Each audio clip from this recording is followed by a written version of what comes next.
Hello guys! Welcome back ulit sa aking munting channel, MVI channel. So itong vlog na ito ay sisilipin natin yung mga display ngayon dito sa aking lugar dito sa Hong Kong. Ito kasing aking lugar dito sa Hong Kong. Ito yung famous na lugar. Kaya ang daming mga taong laging pumupunta dito sa lugar ko.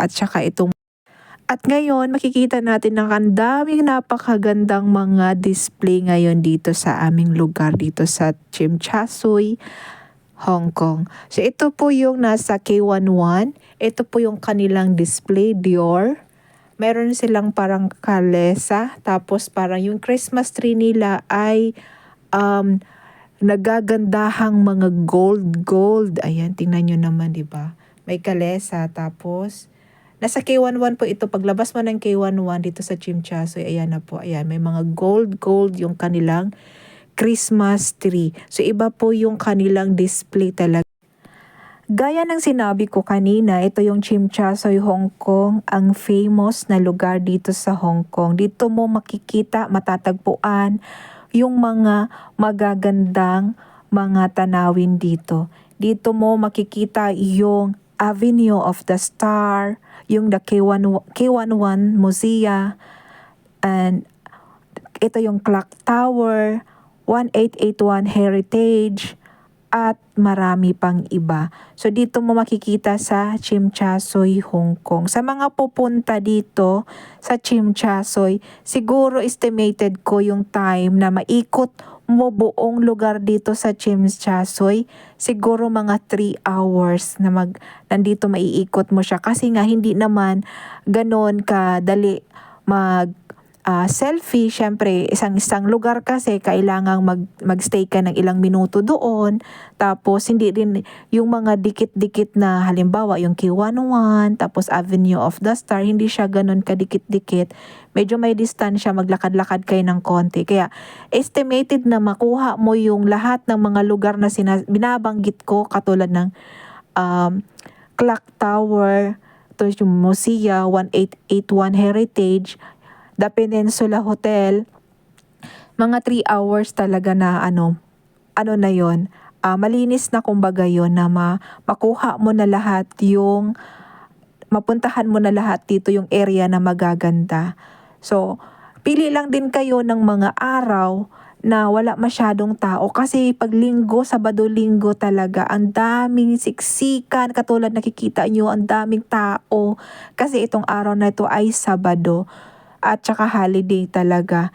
So yun, ang daming tao, bawat gilid, bawat mga maraming tao. So hindi kayo makapagkuha ng magandang picture kasi ang daming tao. So kung pupunta kayo, kung di naman maiiwasan talaga na nandito kayo ng linggo, so kayo na lang maghanap ng paraan na talagang iwas kung ayaw nyo ng tao, iwas na lang kayo sa tao. So ito yung pagkagabi, The Peninsula Hotel, napakaganda. So sa mga gilid-gilid, meron din mga display. So nakikiupo na lang din ako kasi medyo napagod na ako dyan. At mas marami pa tayong mga makikitang magaganda. So yun po, kung nakarelate kayo sa akin, hirap na hirap akong mag-voice over kasi hindi po talaga ako mahilig magsalita at wala akong masasabi. Hindi ako mahilig paano mag-voice over. Kaya siguro ikaw ngayon, nanonood ngayon sa akin, relate mo rin siguro ako kasi itong video na ito, medyo mahaba ito ha. Medyo mahaba ito, nasa 7 minutes ito. 7 minutes itong aking voice over, kaya talagang hindi ko alam kung paano ko talaga matatapos yung aking pag-voice over hanggang sa dulo matatapos. Kaya talagang anuhin ko na lang talaga na hanggang matapos siya makapag voice over ako. So yun guys, kung nakikita nyo, ito na yung mga kuha ko doon sa K11. Paulit-ulit lang naman yung mga kuha ko kasi nga pag magkuha ako ng picture, ilang beses yan mag-click, walang kasawaan talagang mag-click sa ating mga kuha. So kaya paulit-ulit lang, ganyan lang naman. Paulit-ulit ang ating mga kuha. Titingnan lang natin kung sino ang pinakamaganda, pero wala naman talagang maganda, bahala na. Ganon. Basta mayroon tayong makukuhang picture, ganun lang, masaya na tayo dyan. At yung mga pagpupunta rin kayo dito at kailangan i-charge nyo na yung inyong mga cellphone. Kung hindi man naka-charge, kailangan mayroon kayong power bank. Kasi aasahan nyo talaga marami kayong video at pictures na makukuha dito sa aming lugar sa Chimchasoy.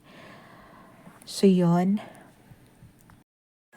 Aura dito, aura doon. Ganun lang, napakasimple lang ang ating kasiyahan. So yun, alam ko na talagang ito lang yung ating pampalipas ng ating oras, pampalipas ng ating mga problema. Alam ko na bawat sa atin ay may kanya-kanyang mga problema, kaya ito yung ating paraan para may iiwasan natin yung kahit man lang isang araw o ilang oras man lang malipasan ng ating mga isip, makapag-relax ang ating isip, ang ating mga mata matatanaw yung mga magandang nasa paligid dito sa atin.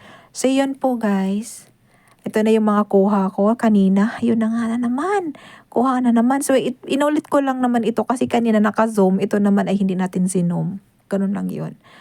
So ito yung mga parang pastolin shot siya. So buti na lang din yung aking kaibigan ay hindi rin siya nagsasawang magkuha ng picture sa akin. So dalawa lang naman kami nitong gumala. Sabihin ko lang din sa inyo. So ganon. Kung may balak kang pumunta dito, abay, libre ako. Sasamahan kita. Ako ay taga-picture mo para makuha niyo yung ganda at maikot ko kayo dito sa lugar ko dito sa Chimchasoy. Makita nyo. May papakita ko sa inyo yung iba't ibang mga lugar kung saan yung mga location na pwede yung pagpicturan. So yan guys, kung nagustuhan yung ating video ngayon, huwag yung kalimutan pindutin ang like, subscribe, at isama nyo na rin ang notification bell para updated kayo sa lahat ng mga video na i-upload ko. Maraming salamat po sa inyong lahat dyan. Thank you and God bless. Bye!